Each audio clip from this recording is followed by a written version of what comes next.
Hello. Let's celebrate the people who make this family really work. And just like that, I knew I'd made a mistake showing up at all. I had spent the last 45 minutes driving in near silence through suburban backroads lit only by an overcast dusk and the occasional flicker of early holiday decorations, my hands still wrinkled from scrubbing dried applesauce off my mother's cardigan. It had taken 3 attempts to get her to eat anything at all today. At one point she tried to chew the spoon. At another she thought I was her sister Ruth and accused me of stealing her wedding ring.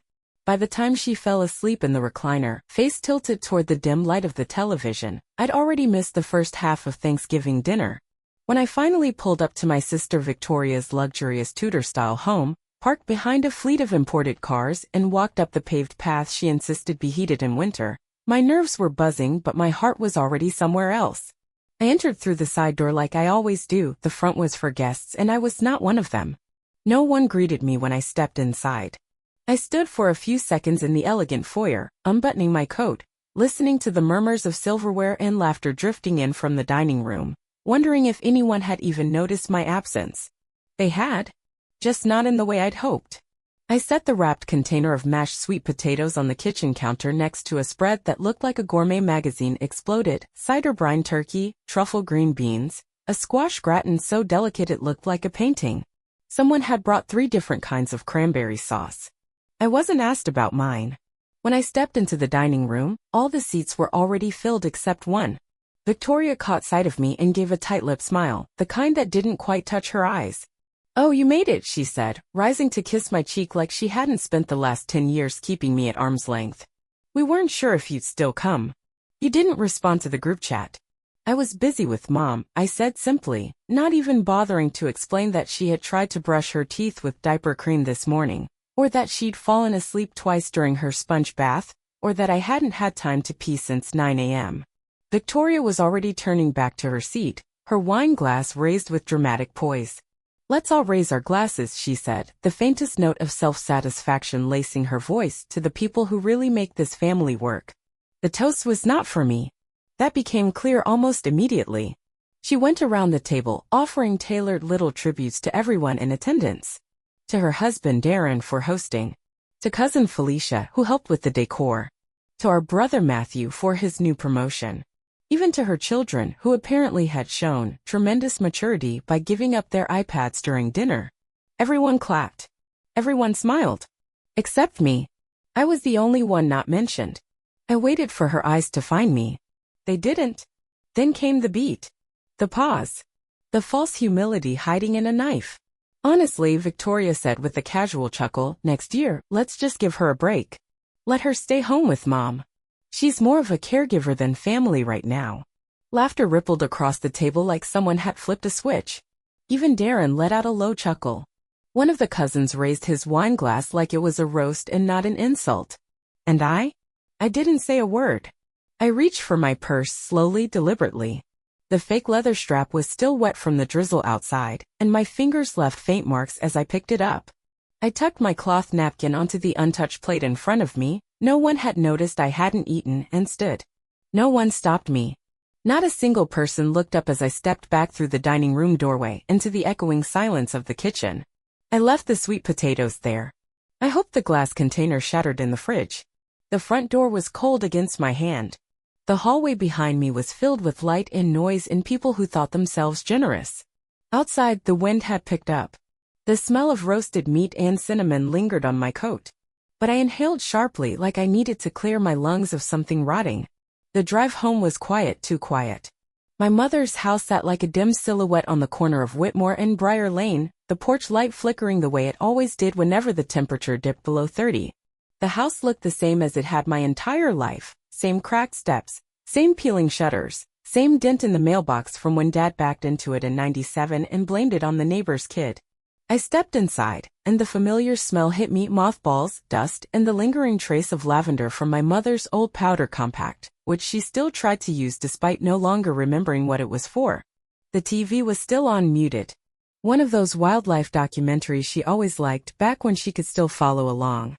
I closed the door behind me and dropped my purse on the hall bench, finally letting the silence settle into my bones. She was asleep in the recliner, her mouth slightly open. a fleece blanket tucked under her chin. I didn't have the heart to wake her. I just stood there for a moment, watching her chest rise and fall steady and soft. In another room, the phone buzzed. A group text. I didn't need to check it to know what it was. Some picture of pie. Maybe a boomerang of someone doing shots with a turkey leg. I turned off my phone. That night, I sat at the kitchen table with a cup of tea and a notebook I hadn't opened in months. Not a journal, not exactly. More like a log. I didn't write about feelings. I'd stopped doing that when I realized no one cared to read them. Instead, I tracked patterns. Conversations. Moments that didn't sit right. Tonight's entry was simple. November 27, Thanksgiving. Arrived at 5:48 p.m. after caring for Mom all day. No help offered. No dessert brought. Toast excluded me. Caregiver, not family. No one corrected her. No one noticed me leave. I underlined the last part. I sat in silence for a while, sipping the now lukewarm tea. Then I looked around the kitchen. The broken toaster still sat where it had been for weeks. The cupboards needed reorganizing. Mom had been stashing napkins in the pantry again. I should have been folding laundry, planning her next appointment, maybe cleaning the tile grout if I could find the energy. But I didn't move. I just stared at the empty chair across from me. The one that used to belong to someone who gave a damn. Dad had passed 3 years ago. Strokes are cruel like that, sudden, silent, and final. Victoria had cried prettily at the funeral, but I was the one who cleaned out his closet, who held Mom's hand when she asked where he was the 5th time that week. The next morning, I got a text from Victoria. Hey, sorry if you felt weird last night. Everyone was just trying to lighten the mood. Hope you're okay. I stared at it, fingers hovering above the screen. Then I did something I hadn't done in years. I didn't respond. That afternoon I took Mom out for a drive. Just a short one, through the part of town that still put up elaborate Christmas decorations before December even began. She liked those. Or at least she used to. We pulled up outside a little bakery I'd passed 100 times but never entered. Something in the window caught my eye. A display of tiny sugar-dusted pies, each labeled with a little handwritten tag. One read, "Caregivers deserve dessert too." I don't know why it hit me so hard, but I parked the car and went inside. The woman behind the counter smiled kindly. "Holiday rush already started," she said. "You looking for something special?" I paused, then nodded.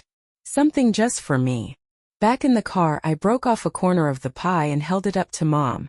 Her eyes blinked slowly, focusing.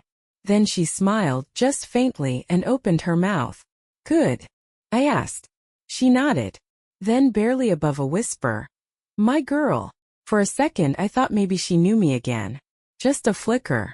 But it was enough. I sat back in the driver's seat, wiping away tears before they could fall. For once it didn't matter if anyone else clapped. I don't think I had ever cried over a sentence that wasn't written in apology before. But when I found that letter, creased at the folds, edges yellowed like aging bones, my father's unmistakable handwriting sloping across the page, I felt something deep within me begin to both shatter and settle all at once. It wasn't validation, not exactly, and it wasn't forgiveness either. It was recognition. It was the quiet kind of truth that doesn't ask for applause but plants itself so deeply into your ribs, you can feel it every time you breathe. The letter had been tucked away in the back of the old family safe, the one I had access to only because my name was tied to the trust fund Victoria liked to pretend she curated with careful investments and charm-laced conference calls. The truth, of course, was far less elegant. She couldn't manage a budget without her accountant, and her accountant answered to me. I didn't go looking for the letter. I had opened the safe only because I needed to update some paperwork for our mother's Medicaid waiver application, something Victoria had absolutely no patience for. "Just pay for it out of the fund," she had texted a few days earlier. As if money solved the part where you hold your mother upright in a shower while she screams that you're not her daughter. As if a padded check could ever be enough for the kind of grief that wraps itself around you like a wet wool blanket, and never quite lets you breathe properly again. But then I found it. Folded between a sealed envelope labeled "for tax time" and a silver paperweight shaped like a boat, something my father once bought on a whim in Maine, saying we all needed reminders to float. The letter was addressed simply, "For her. When she needs it." The first line hit me before I could even sit down. If she ever forgets who the real heart of this family is. I read it once, then again, and a third time slower. I read it while sitting on the floor, legs folded beneath me like I used to do during story time as a kid, back when Dad would read aloud from old novels and pause every few pages to explain some life lesson I couldn't possibly understand yet. But he always assumed I would. That I'd grow into understanding. That I would know when the time came. I guess he was right. Loyalty. It's such a pretty word when people use it in speeches and sermons. It sounds like a velvet ribbon you wear with pride, like a pledge of softness and strength braided together. But when you live it, when you drag yourself out of bed at 3 a.m. to change a soaked bedsheet, when you call insurance agents and fight with pharmacy techs, when you sacrifice interviews, dinners, full nights of sleep, and the very definition of your own identity for someone who can't remember the name they gave you at birth, it stops being pretty. It becomes invisible. Until it isn't anymore. There was a period, not so long ago, when I still thought there would be a reward at the end of all this. Not money. Not praise. Not even acknowledgement. Just something like equilibrium. I believed that if I poured myself fully into the role of caregiver, if I absorbed the weight of every task no one else wanted, maybe, just maybe, there would come a moment where someone would look at me, not through me, and say, "We see you." It never came. Instead, what came was Victoria, again and again, stepping into the room in freshly steamed cashmere with her shoes clacking softly against our mother's hardwood floors, her perfume thick like roses in a funeral home. Her voice sharp enough to cut through the silence but never deep enough to carry meaning. "She's having a good day," she would say, after staying precisely 26 minutes, 5 of which were spent adjusting the silk throw on the sofa and 6 more talking on speakerphone to her lawyer in the next room. Meanwhile, I hadn't slept more than 4 hours in a row for months. I had turned down a project manager role at a local nonprofit because the hours weren't flexible enough. I had learned how to spoon-feed my mother oatmeal while whispering old songs from her youth, just to keep her calm. I had developed the calluses of a nurse, the emotional range of a saint, and the social life of a ghost. And Victoria? Victoria was still billing the family trust for her consulting hours. That's the part no one really tells you about this kind of emotional labor. It doesn't just exhaust you. It erases you. People see you holding it all together and they mistake you for a structure, a fixture, a utility. They forget there's a person inside the scaffolding. They forget that eventually scaffolding rusts. And mine was beginning to corrode. The trust fund had always been my responsibility. Not because I asked for it, but because after Dad died, Victoria said, "You're better with boring stuff. I trust you to be discreet." What she meant was, "You'll do the work, and I'll take the credit." And I had. For nearly 8 years I managed every withdrawal, every distribution, every approval of every line item that kept our family's finances afloat. I knew where the money went. I knew where it was buried. And I knew how to unbury it if I had to.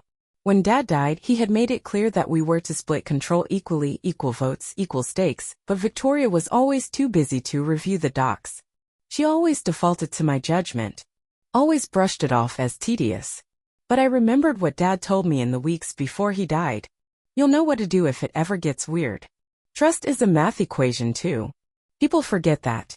And I never forgot. That's why when I logged into the banking portal that night after rereading the letter for the 4th time, my hands didn't shake. I didn't hesitate. I didn't cry. There was a single line item sitting at the top of the recent requests.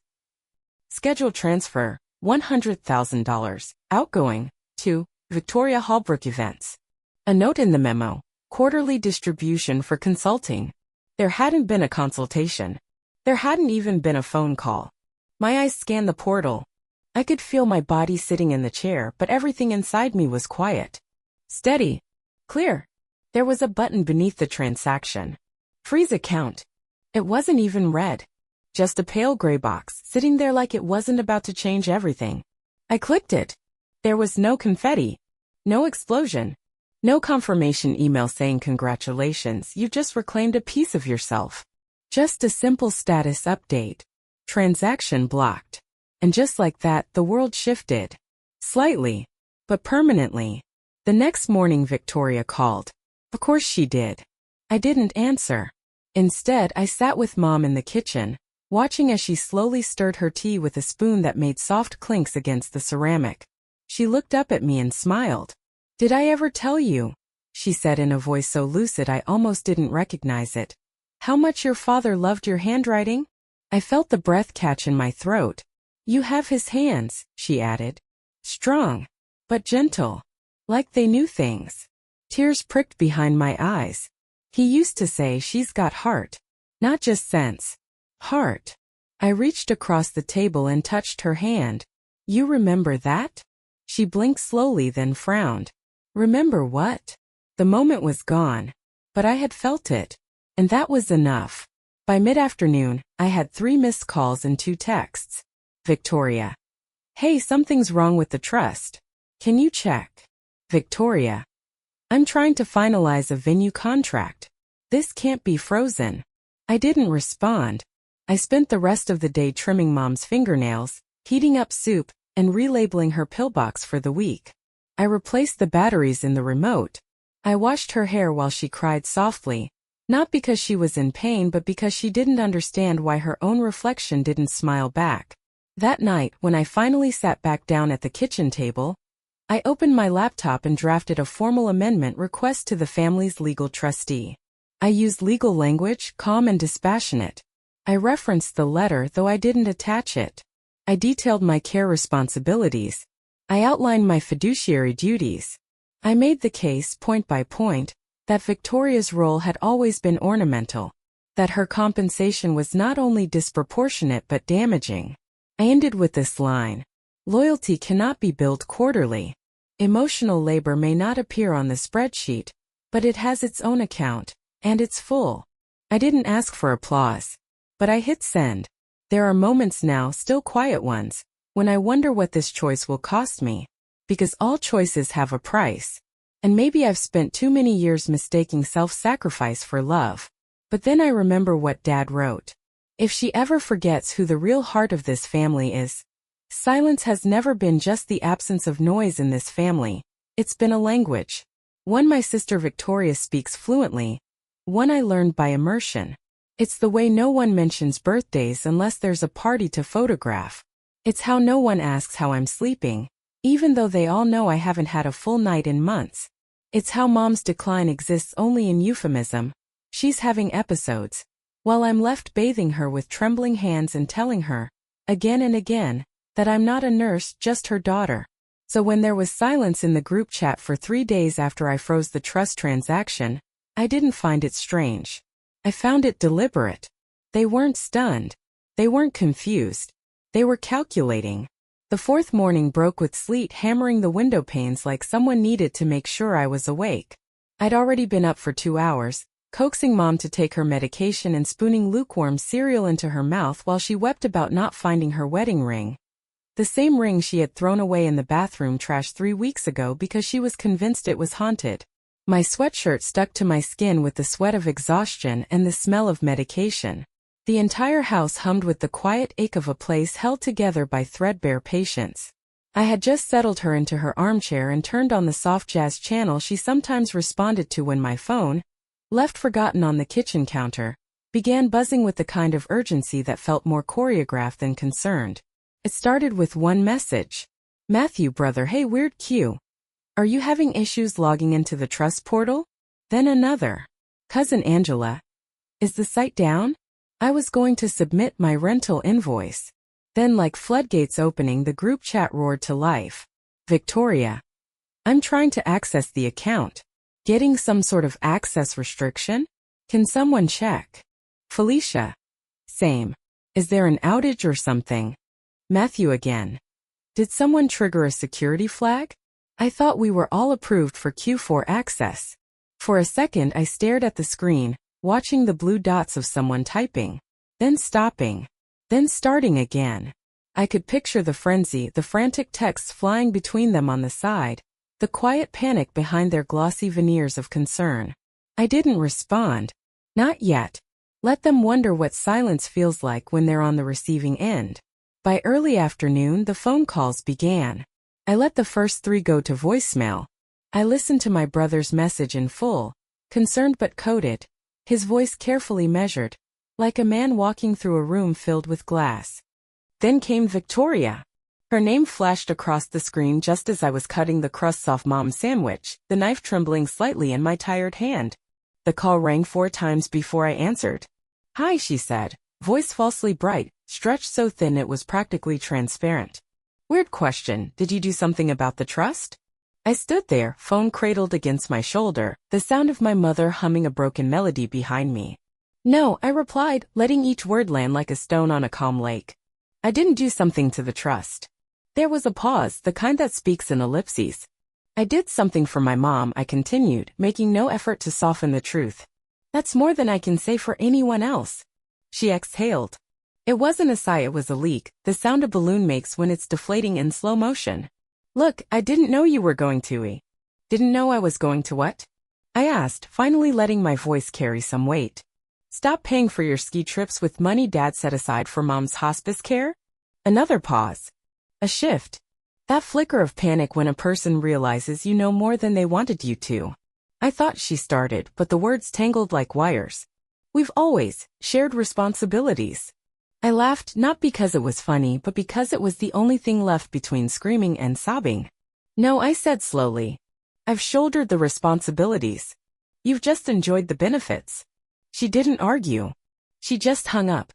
That night, after Mom was finally asleep, her breathing shallow but even, her nightgown buttoned with care and her favorite blanket pulled up to her chin, I made myself a cup of tea I never intended to drink and opened my laptop.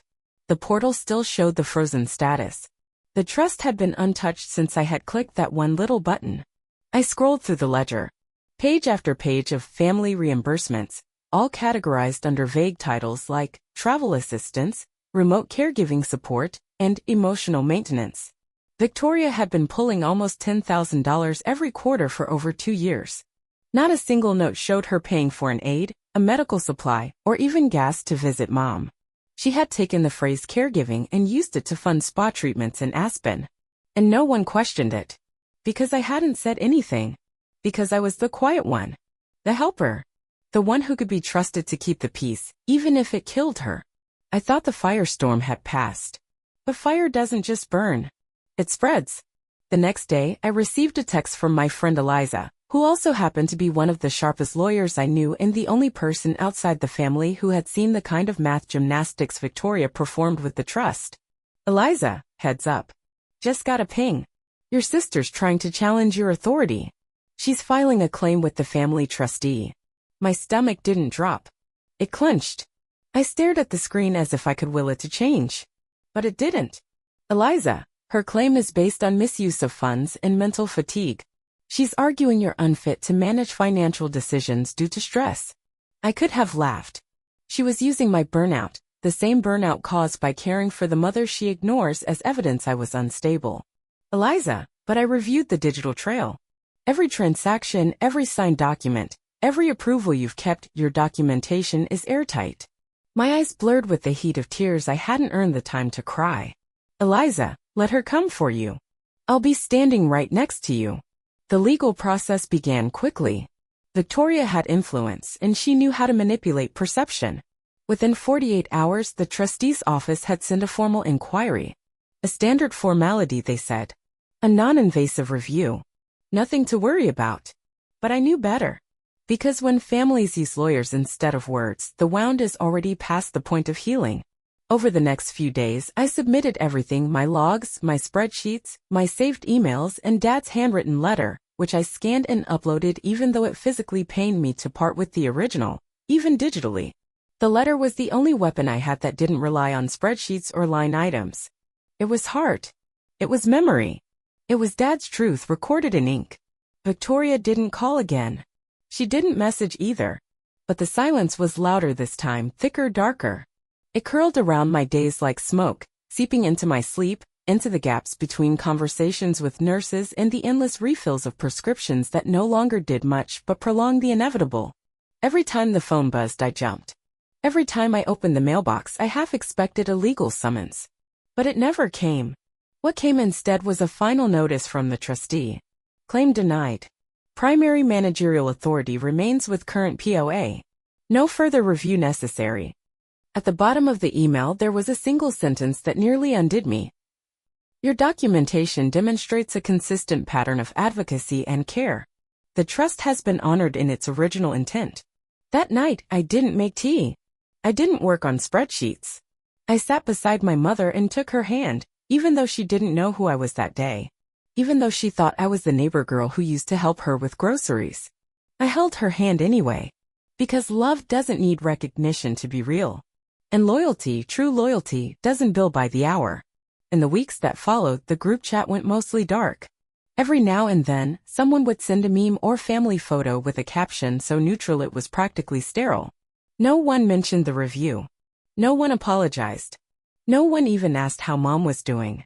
But I kept showing up. Every morning I lifted my mother from bed. Every afternoon I trimmed her nails and gently washed her thinning hair. And every night I looked at the photo of my father that still sat on the windowsill. You were right, I whispered. She forgot who the heart was. But I remembered.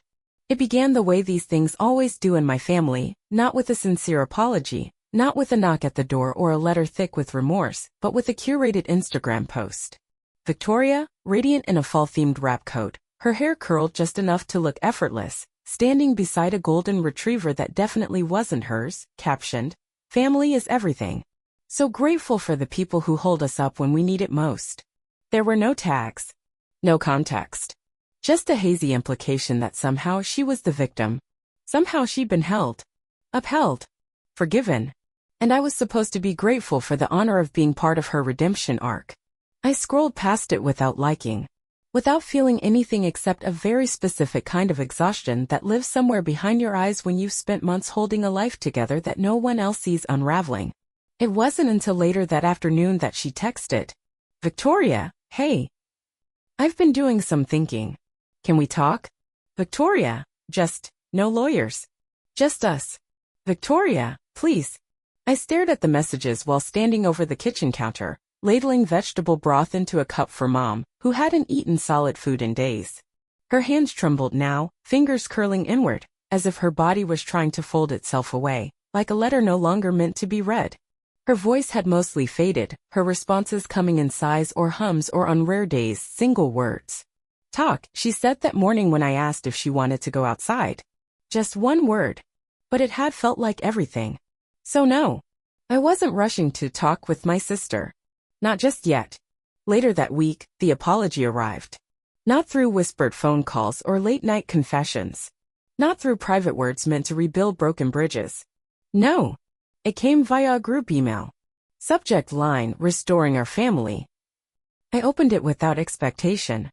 I read it twice without blinking. It was everything I expected and somehow less. She spoke about misunderstandings and moments of misalignment. She used phrases like emotional miscommunication and stress-induced decisions. She described her past behavior as well-intended but poorly executed. She never once used the word sorry. But she made an offer. "Going forward, I'd love to be more intentional about including you in family planning. I think we could rebuild stronger." I stared at the glowing screen, the cursor blinking at the end of her message like it, too, was waiting for something more. Some missing phrase that might make the apology real. Some sign that this wasn't just another act in the endless theater of image maintenance she called connection. But it never came. That night, I stood at the kitchen sink, scrubbing a spoon that had already been cleaned for 10 minutes. My hands moved on instinct. The kind of mindless, repetitive motion that felt like prayer when I was too tired to speak. I had been feeding Mom pureed carrots when the email came in. She hadn't eaten more than 4 spoonfuls. She had smiled faintly after the second one, but it could have been gas or memory or just the echo of something long gone. I took what I could get.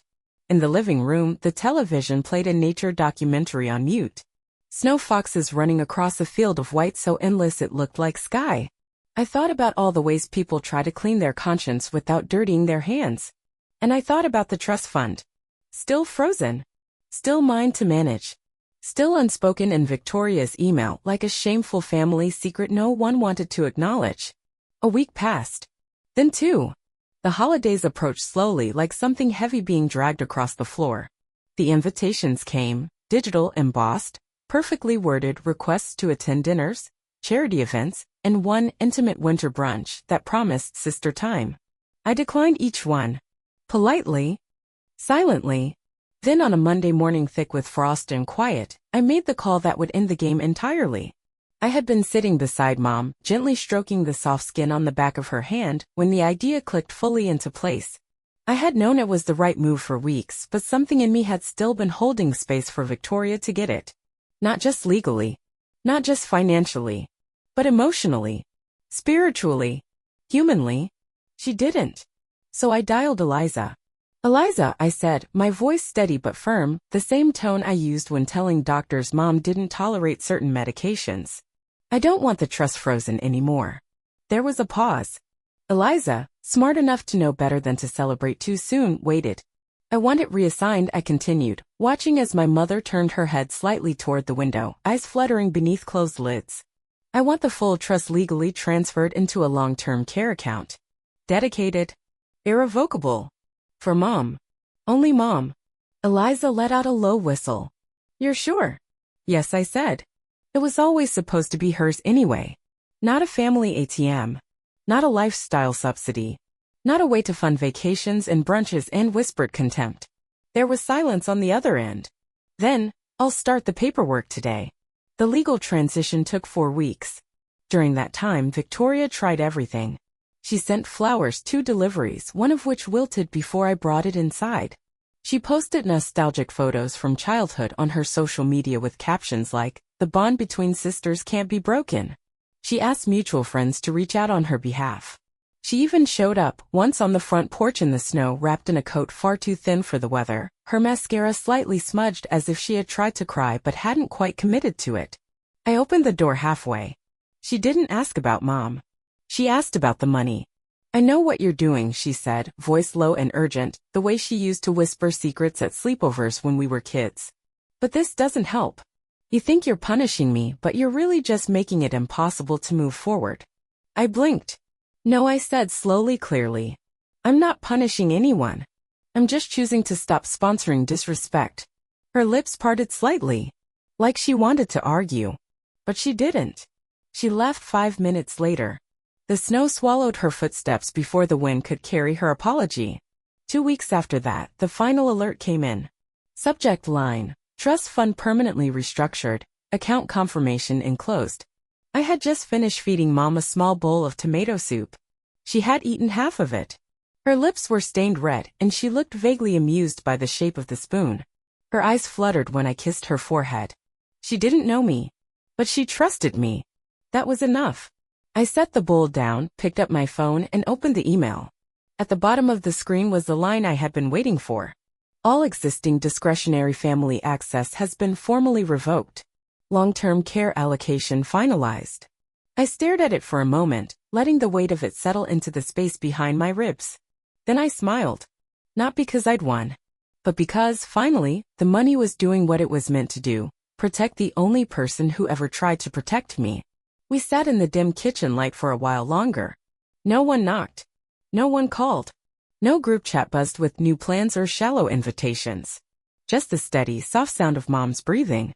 The gentle hum of a heater that still needed repairs. They laughed when I was just the caregiver. But funny how the laughter stops when the money does too. Subscribe for the next story, where another invisible one rewrites the rules. Bye-bye.